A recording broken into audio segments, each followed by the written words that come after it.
বন্ধুরা, তো আমি ঘুমিয়ে পড়েছিলাম। প্রথমেই বলে দিই, আমি ঘুমিয়ে পড়েছিলাম আর অনেকটা রাত্রির হয়ে গেছে। তারপর ভেবে দেখলাম যে তাড়াতাড়ি করে আমাকে একটা রেসিপি বানিয়ে ফেলতে হবে। তো তার জন্য আমি কড়া বসিয়ে দিয়েছি, কড়ায় এক কড়া তেল বসিয়ে দিয়েছি গরম করতে। আর দেখো, এই যে হচ্ছে ব্যাটার।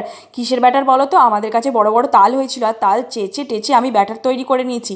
আর তারপরে এইটাকে গরম গরম তেলে নরম নরম করে, মানে নরম নরম নয়, ক্রিসপি করে ভেজে ফেলতে হবে। তো তার জন্য কি লাগবে? এক কড়া তেল লাগবে, তাকে গরম বসিয়ে দিয়ে আর তার ভেতরে এই ব্যাটারটা গোল গোল ফুলুরির আকারেতে ছেড়ে দিতে হবে। এটাকে বলা হয় কি বলো তো? তাল ফুলুরি।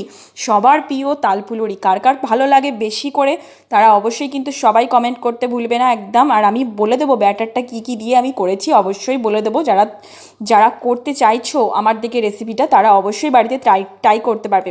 তো তাড়াতাড়ি বলছি, কিছু এলোমেলো হয়ে গেলে ক্ষমা করে দিও। তো দেখো, আমি এইভাবে, মানে তোমরা যেরকম সাইজ চাইবে সেরকম সাইজে ছেড়ে দেবে ঝটপট করে তেলের মধ্যে। ডুইবা ডুইবা ভাজে লইতে হইব। চলো, আমি মাঝে মাঝে বাঙাল হয়ে যাই, মাঝে মাঝে ঘটি হয়ে যাই, কি হয়ে যায় আমি নিজেই জানি না। তো চলো তাড়াতাড়ি আমরা ভেজে নিচ্ছি। তো তাল ফুলুরিগুলোকে এরকমভাবে আমি গোল গোল গোল গোল কইরা দিয়ে দিলাম তেলের মধ্যে। এবার ভালো করে এদেরকে আমি ভাজবো। এক কড়া দিয়েই দিয়েছি, দেখতে পাচ্ছ, এক কড়া ভর্তি করে দিয়ে দিয়েছি। এবার এদেরকে ভালো করে নেড়ে নেড়ে আমি ভেজে নেবো। তো এখন আমি বলে দিচ্ছি কী কী দিয়ে ব্যাটারটা করেছিলাম। প্রথমে তালটা কেয়ে নেবে, আর তালটা কেয়ে নিয়ে দেখতে পাচ্ছ এতটা রয়েছে। ওরে বাবা রে, আমার কখন কত রাত্রির 12টা 1টা পর্যন্ত মনে হয় ভাজতে হবে। তো যাই হোক, আমি তোমাদের বলে দিই কী কী দিয়ে করেছি।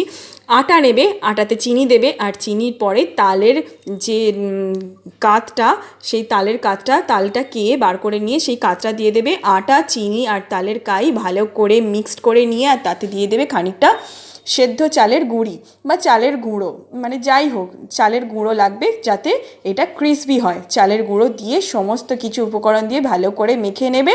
একটু চটচটে করে মারবে, মানে যাতে ফুলুরি ছাড়তে তোমাদের সুবিধা হয়। বেশি পাতলা হয়ে গেলে ফুলুরি ছাড়তে কিন্তু অসুবিধা হবে। তো দেখতে দেখতে দেখো, আমার কিন্তু এক কড়া ফুলুরি অলরেডি প্রায় ভাজা হয়ে গেছে। তো এই দেখো, একদম লাল লাল সুন্দর দেখতে।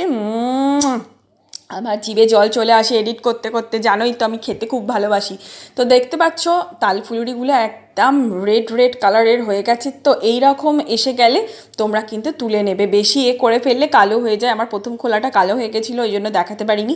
সেকেন্ড খোলা থেকে আমার কিন্তু একদম ফুলুরিগুলো একদম দারুণ দারুণ দেখতে হচ্ছে, আর খেতেও একদম অসাধারণ হয়েছিল। দেখতে পাচ্ছ কত ফুলুরি ভেজে ফেলেছি অলরেডি। আর ফুলুরি যত ভাজছি এই দিক থেকে তত সাবার হয়ে যাচ্ছে। তো আমি খাবার সময় নিয়েছিলাম তাল ফুলুরি। তো তোমাদের দেখাচ্ছি, দেখো কতটা ক্রিসপি হয়েছে। দেখতে পাচ্ছ একদম কড়কড়ে হয়েছে, কারণ এতে আমি চালের গুঁড়ি ব্যবহার করেছি। দেখো, চালের গুঁড়ি ব্যবহার করেছি। আর ভেতরটা দেখাচ্ছি, বাইরেটা যেমন ক্রিসপি, ভেতরটা কিন্তু নরম হয়েছে, সফট হয়েছে। মানে তালের যে ব্যাটারটা সেটা কিন্তু খুব সুন্দর হয়েছে। আর মুখে দিয়ে দেখি চলো কেমন খেতে হয়েছে। আর আমি তস হয়েছে না, এবার কামড়ে ফেলেছি। দারুণ দারুণ দারুণ খেতে, দারুণ খেতে বন্ধুরা। তো তোমরাও তাড়াতাড়ি তালের ফুলুরি বানিয়ে ফেলো, আর আমাকে কমেন্ট করতে ভুলবে না। আর আমাকে চ্যানেলটা প্লিজ প্লিজ প্লিজ সাবস্ক্রাইব করো। তোমার সমস্ত বন্ধুদের সাথে আমার চ্যানেলটাকে সাবস্ক্রাইব করতে বলো, আর আমাকে একটু সাপোর্ট করতে বলো। তো আমি আরও আরও আরও নিত্য নতুন তোমাদের ভিডিও দিতে থাকবো। তো সত্যি দারুণ ক্রাঞ্চি হয়েছিল আর দারুণ ক্রিসপি হয়েছিল, দারুণ।